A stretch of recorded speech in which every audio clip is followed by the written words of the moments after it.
can XRP's price appreciate by 2030 without the domino theory ever completely coming to fruition? Yeah, I think that, it would see some adoption, but you're not going to get the big exponential move without that happening. There will be some supply and demand shock as the ETFs continue to eat through what's available on OTC and dark pools. And once that's gone, the volume will have to move to exchanges. But if there's not outsized demand by the exchanges and by markets and by institutions and potentially retail, all at the same time, you're not going to get an exponential move. I think it's going to be that way because I believe that it needs to be a very high price for them to start using it and for them to be able to push it to that price. Really, supply and demand is the only way that they're going to be able to do that. You could, people have talked about a repricing or a pegging of XRP. It needs to be dynamic and fluid. If it is fixed or stagnant like it would be if it was pegged, it doesn't provide the same bandwidth over the long term. You could escalate volume up to whatever that price was, and then if you needed to continue to add more volume to the network for it to continue to scale and meet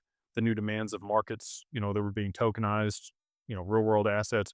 Again, I've told you guys, I believe by the end of 2030, 80% of the global value will be tokenized. That's not that far from now. I mean, really just 4 years away. I believe that really, okay, so 5 years by the end of 2030, 80% of the globe is tokenized. And that's a lot of value moving on chain. XRP, I believe, will settle all of that back in. And so for it to do that, I mean, you would need the price to continue to escalate with the additional volume, but it really can't even start moving utilizing the utility or continuing to escalate because of the volume on the network until you kickstart it.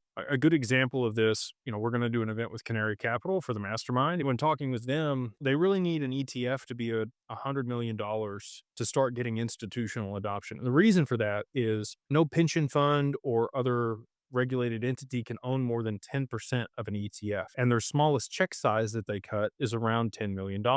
So for them, they've got to get to critical mass before they can even get the adoption of the institutions.